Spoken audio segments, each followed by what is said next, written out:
Hey guys, उम्मीद है आप खुद को साफ और सेफ दोनों रख रहे हैं। बहुत जरूरी है हम सबका इस वायरस से बचना, जागरूक रहना और इससे जुड़ी हर खबर के बारे में पता होना। इसलिए हेलो लाया है fight against corona virus initiative, जिसके जरिए आपको इस वायरस से जुड़े हर सेफ्टी मेजर और हर खबर के बारे में रेगुलर अपडेट्स मिलते रहेंगे। Stay safe. Download the hello app now. गांव की बहू। क्या सावित्री, मैंने सुना है कि मालती की बहू ने अपने सास ससुर को घर से निकाल दिया है। अब क्या कहूं, आजकल की बहुओं का कोई भरोसा नहीं है, कब क्या कर दें। मालती की बहू को देखकर कौन कह सकता था कि वो ऐसी निकलेगी। तू सही कहती है, आजकल की बहुओं को देख मुझे तो बड़ा डर लगता है। कहीं मेरी बहू भी ऐसी निकल गई तो। नहीं, मैं तो गांव की सीधी सादी लड़की से अपने बेटे की शादी करवाऊंगी। इस तरह एक दिन गायत्री अपने बेटे की शादी गांव में रहने वाली मीना नाम की लड़की से करवा देती है। ये लीजिए माँ जी, आपके लिए गर्मा गर्म नाश्ता और चाय। अरे वाह बहू, सच कह रही हूँ, जब से तू इस घर में आई है मुझे तो बड़ा आराम है। तेरे जैसी बहू तो किस्मत वालों को मिलती है। का माँ जी, अब इतनी भी तारीफ मत करिए ना। धीरे धीरे मीना गायत्री की चहेती बन जाती है और मीना भी गायत्री को कभी शिकायत का मौका नहीं देती थी। फिर एक दिन, ये ले बहू, आज मैं बाजार से तेरे लिए साड़ी लाई हूं। साड़ी देखते ही मीना का मुंह लटक जाता है। का माँ जी, ये भी कोई साड़ी है? ना, मुझे तो बिल्कुल पसंद नहीं आई। अरे लाना ही था तो कोई अच्छी महंगी वाली साड़ी ले आती मेरे लिए। आप तो ये सस्ती साड़ी उठा लाई। मुझे नहीं ना चाहिए आपकी ये साड़ी, आप ही पहनिए इसे। अरे ये क्या बहू, तू तो आजकल कुछ ज्यादा ही नखरे दिखा रही है। मैं इतने प्यार से तेरे लिए साड़ी लेकर आई हूं और तू है कि उल्टा मुझे ही दो बातें सुना रही है।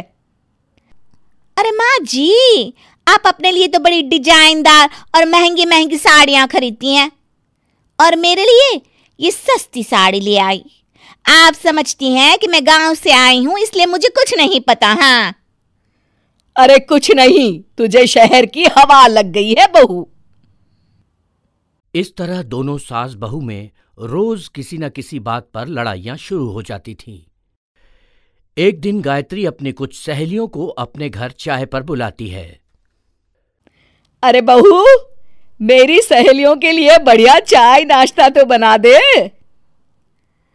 अरे माँ जी, अभी ना मेरे पास बिल्कुल भी समय नहीं है, मुझे ब्यूटी पार्लर जाना है।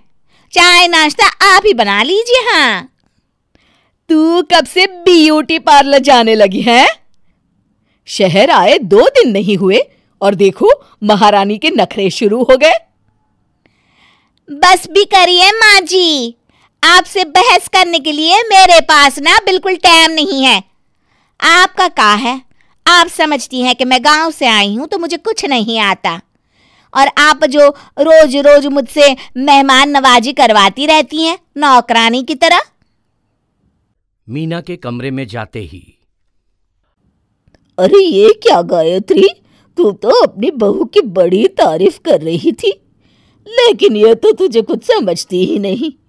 भाई मुझे तो लग रहा था कि तेरी बहू गांव की है तो सीधी सादी होगी, लेकिन इसने तो शहरी बहुओं को भी मात कर दिया। हाँ। अपनी सहेलियों के सामने अपनी बेइज्जती होते देख गायत्री आग बबूला हो जाती है। अरे क्या शहर और क्या गांव, मेरी तो किस्मत ही फूटी थी जो मैं इसे बहू बना के ले आई। भगवान जाने आगे और क्या क्या करेगी। अब तो मुझे कुछ ठीक नहीं लगता। तू जरा संभल के रहना, कहीं मालती की तरह तेरा भी हाल बेहाल ना हो जाए। अच्छा, अब हम चलते हैं। अपनी सहेली की बातें सुनकर गायत्री थोड़ी घबरा जाती है।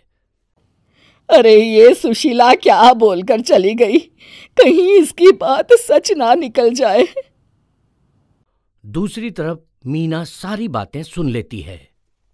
अगले दिन से गायत्री अपनी बहू से कोई काम करवाने से पहले 10 बार सोचती थी। ज्यादातर काम वो खुद ही कर लेती थी। अचानक अपनी सास में आए इस बदलाव को देख मीना, लाइए ना माँ जी, मैं कर देती हूँ ना काम। एक बात पूछूं माँ जी, आजकल ना आप बड़ी चुप चुप सी रहती हैं और अब मुझसे झगड़ना तो दूर, मुझसे खुल के बात तक नहीं करती आप। कुछ नहीं बहू, ऐसे ही। मीना अपनी सास की मंशा भांप जाती है और मुस्कुराते हुए कहती है, अरे माँ जी, चिंता मत करिए, मैं आपको घर से नहीं ना निकालने वाली। ये डर आप अपने मन से निकाल दीजिए। अरे छोटे मोटे झगड़े तो हर घर में होते रहते हैं, चाहे कुछ भी हो जाए, आप मेरी सासू माँ हो। मैं तो जिंदगी भर आपकी सेवा करूंगी माँ जी। अपनी बहू की बातें सुन गायत्री को एक प्रकार का संतोष होता है और उसकी सारी चिंताएं दूर हो जाती है। गायत्री अपनी बहू को गले लगा लेती है। मुझे माफ कर दे बहू, मैं तुझे गलत समझ बैठी थी। कोई बात नहीं माँ जी, ये ना घर घर की कहानी है। हाँ।